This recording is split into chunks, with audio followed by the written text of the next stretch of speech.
अजमईन। अर्रसूल नबील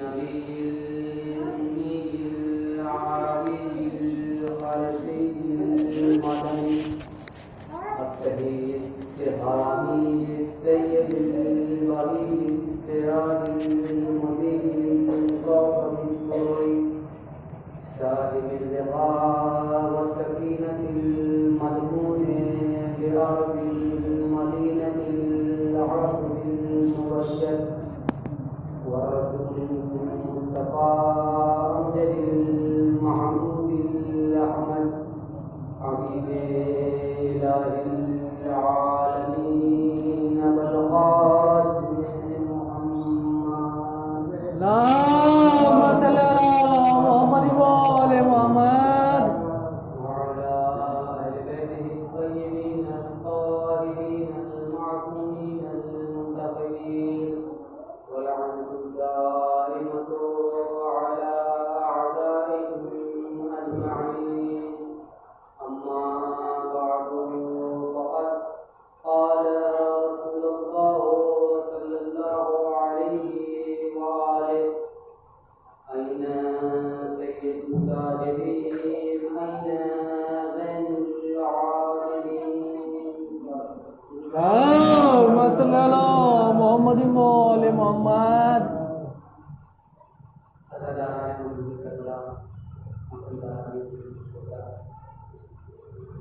रसूलुल्लाह की मशहूर मामूल हदीस को पढ़ने का शरफ आप लोगों को हमने हासिल किया, जिसमें रसूल खुदा इरशाद फरमाते हैं कि महशर का शामियाना होगा, तमाम लोगों को सिजदा किया जाएगा, खुदा आलम की तमाम मखलूक़ात मैदान हश्र में मौजूद होगी।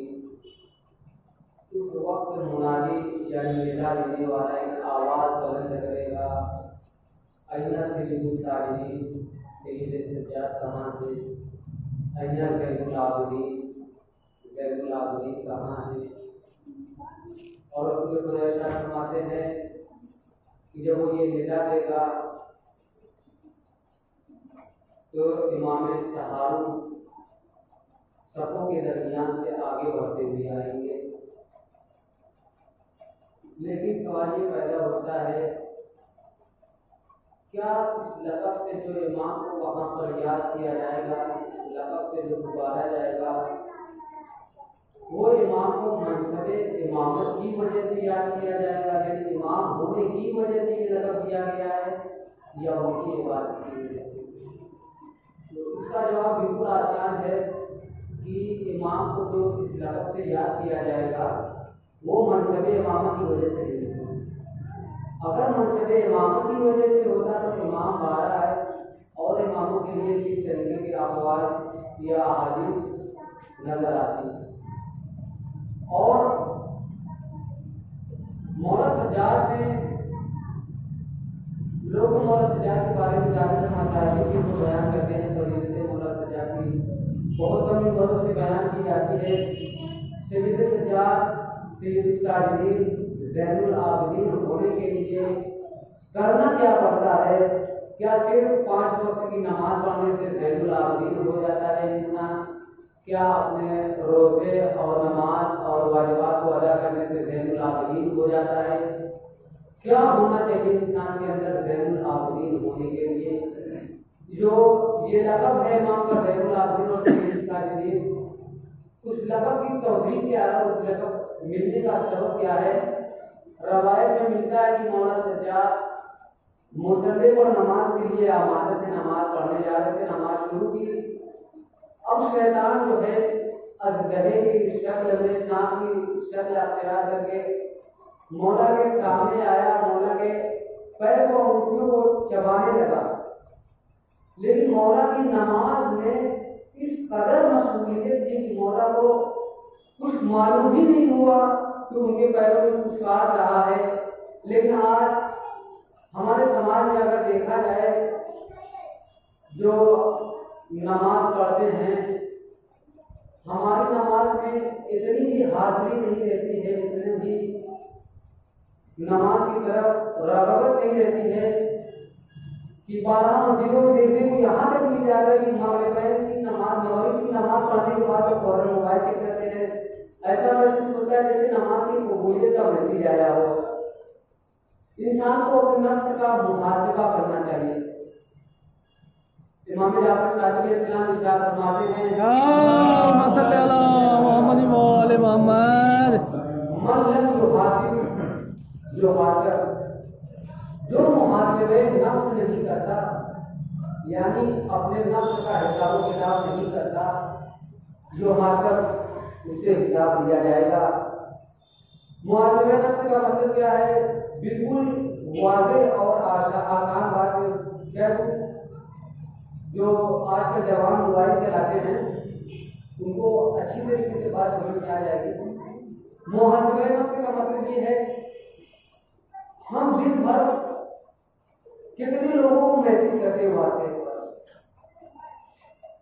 दिन भर कितने लोगों को मैसेज करते हैं, और मैसेज करने के बाद ये देखना इसका जवाब आया है, यानी हमने दिन भर में जो किया उसके बदले में क्या जवाब आया है, इसी को कहते हैं मुहासिबे नफ्स। यानी हमने दिन भर में अपने पूरे दिन को किस तरीके से गुजारा, हमने कितनी नेकियां की, कितनी बुराइयां की, इसका हिसाब किताब रखना। मेरे मुहासिबे से ये भी कौन मिलता है कि जिसके 2 दिन एक जैसे हो उसकी जिंदगी बेकार है। यानी जिस इंसान ने आज के दिन वही काम किया जो कर दिया था, उसका दिन बेकार है, कोई फायदा नहीं ऐसे दिन का।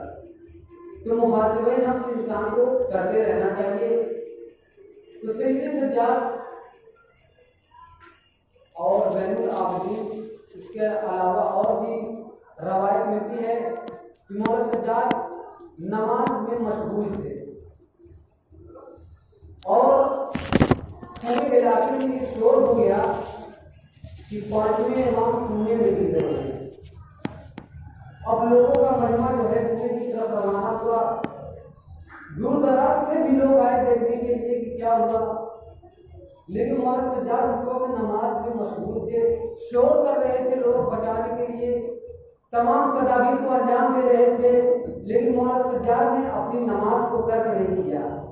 और नमाज को तर्क नहीं किया, नमाज को मुकम्मल करने के बाद अब किताबों का जुमला है कि मौला आए और अपनी आस्तीन को ऊपर किया और कुएं में हाथ डाला और अपने बच्चे के, अपने साहबजादे के हाथ को पकड़ा और बाहर निकाल लिया। किताब में यहाँ तक लिखा गया है कि मौला सज्जाद ने, कुआं काफी गहरा था, पानी भी भरा था उसमें, लेकिन किताब का जो जुमला है वो ये है कि मौला सज्जाद ने हाथ डाला था, लेकिन निकालते वक्त मौला सज्जाद की आस्तीन तक नहीं दी गई। इस तरीके से इबादत गुजार थे। और दूसरी रवायत मिलती है कि मौला सज्जाद जो है नमाज में मशगूल थे, नमाज अदा कर रहे थे और घर में आग लगी, लेकिन मौला सज्जाद ने नमाज को तर्क नहीं किया। तो लोगों ने पूछा, मौला घर में आग लग गई थी, क्यों नहीं आप बाहर आए? आपको दिफा वाजिब था, क्या आपको आग से डर नहीं लगता? क्या आग आपको नुकसान नहीं पहुंचा सकती?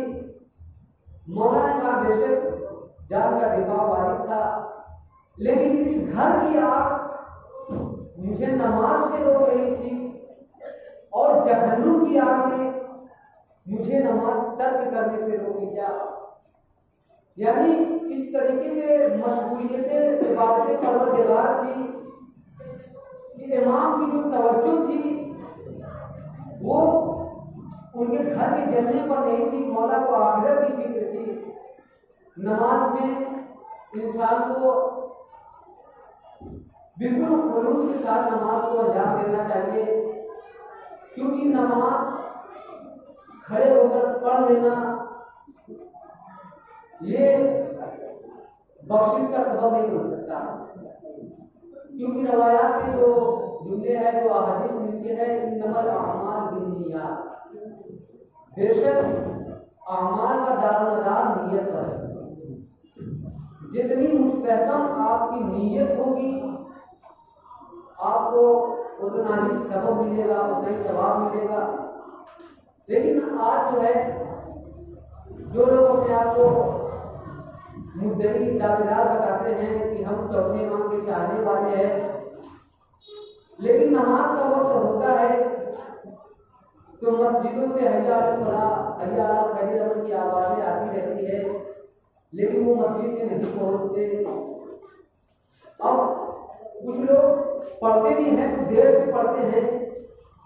अब देर से पढ़ने और अव्वले वक्त पढ़ने का सवाब अलग है।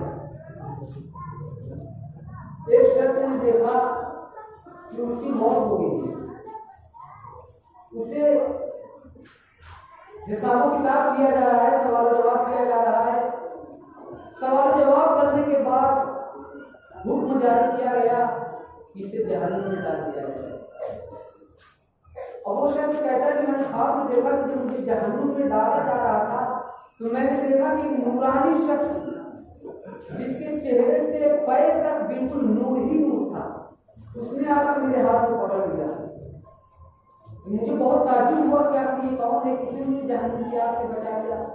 तो मैंने सवाल किया कि कौन है आप जो मुझे जहन्नम पे जाते वक्त रोक दिया। तो वो शख्स कहता है कि मैं तेरी नमाज हूं। तो उस शख्स ने कहा कि तू उस वक्त कहाँ थी जब मुझसे हिसाब किताब दिया जा रहा था, उस वक्त कहाँ थी जब मुझे जहन्नम में डालने का हुक्म दिया जा रहा था। तो जवाब आया कि जब मस्जिदों से हैया अला खैर अमल की आवाज़ आती तब तो कहा था आखिरी वक्त में जिस तरीके से तुमने मुझे अंजाम दिया वैसे ही आखिरी वक्त में मैंने मुझे इस आग से बचा लिया।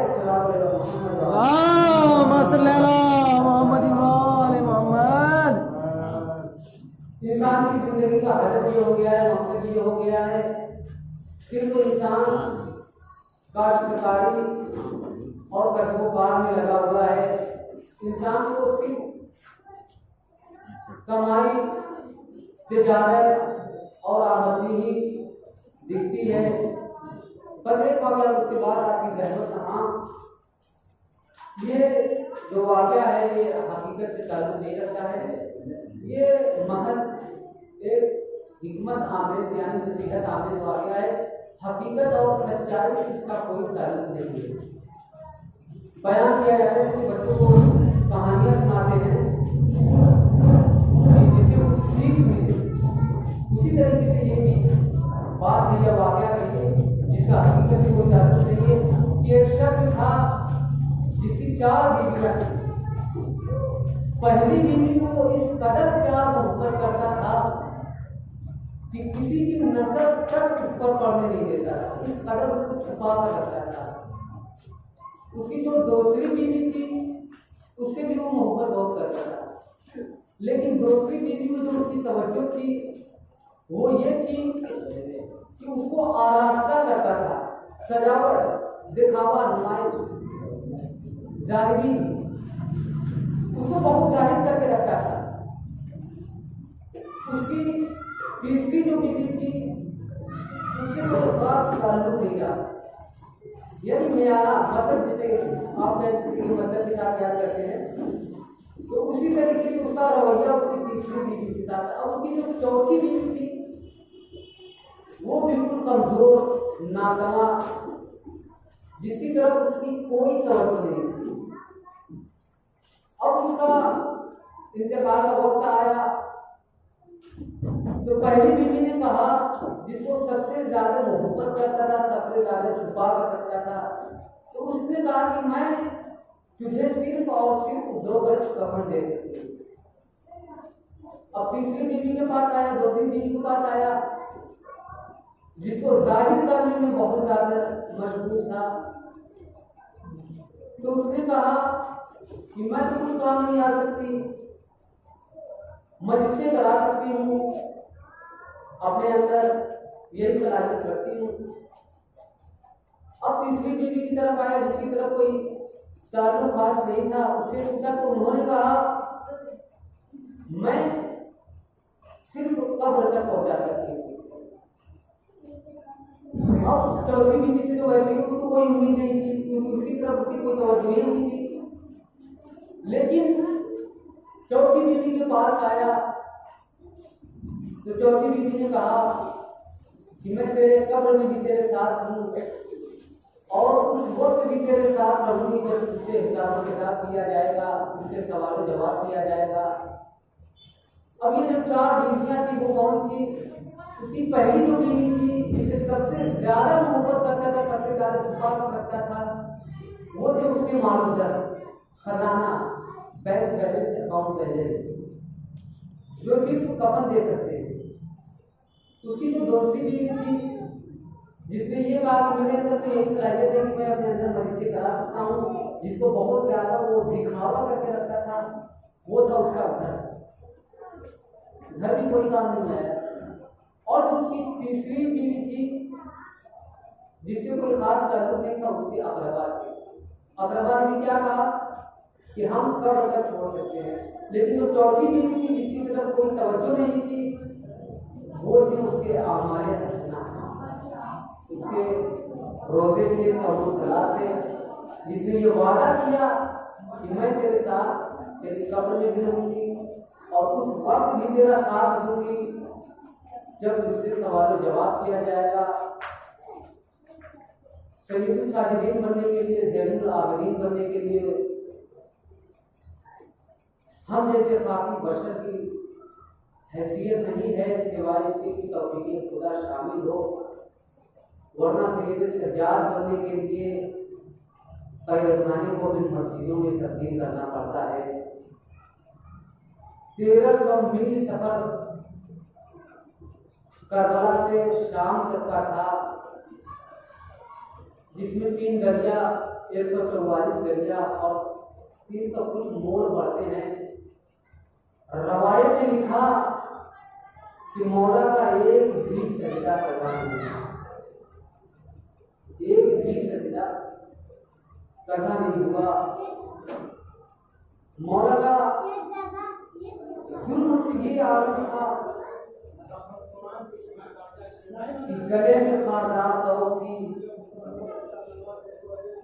कमर में लंगर, पैरों में बेड़ियां थी। जब मौला नमाज के लिए झुकते थे तो कांटेदार जो तौर थी मौला की गर्दन में झुकती।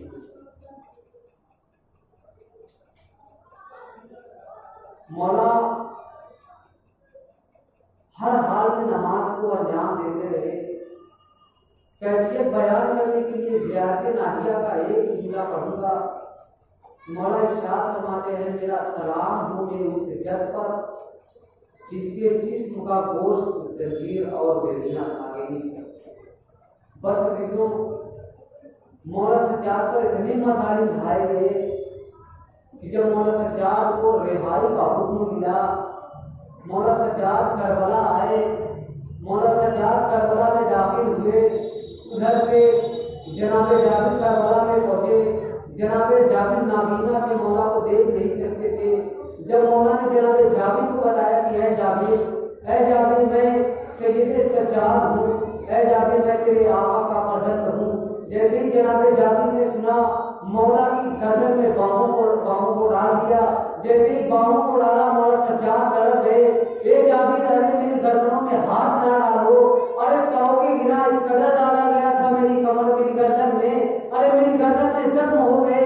रवायत बयान करते हैं मौला सज्जाद जब करबला से मदीने गए, मदीने जाने के बाद जब किसी शीरदार बच्चे को देखते थे, देखने के बाद मौला वही प्रक्रिया शुरू कर देते थे। जब लोग पूछते थे मौला आप शीरदार बच्चे को देखकर इतना गिरिया क्यों करते हैं, तो मौला सज्जाद कहते हैं, अरे करबला के मैदान में मेरे 6 माह के भैया अली असगर को तीर से सोपा से कत्ल कर दिया गया।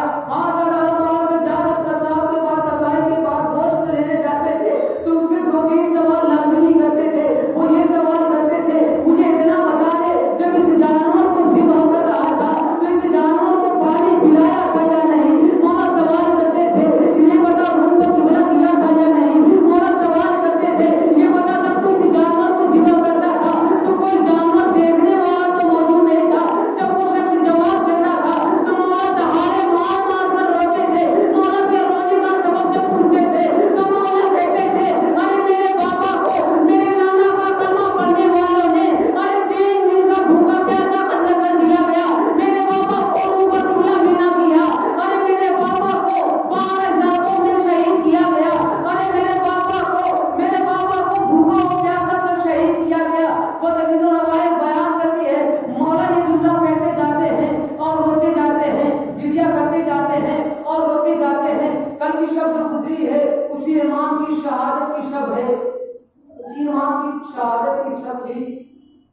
मैं कहूँगा मेरे मौला आप इतने खुशनसीब तो थे, कम से कम आपका बेटा आपको गुस्लो कफन देने के लिए मौजूद था।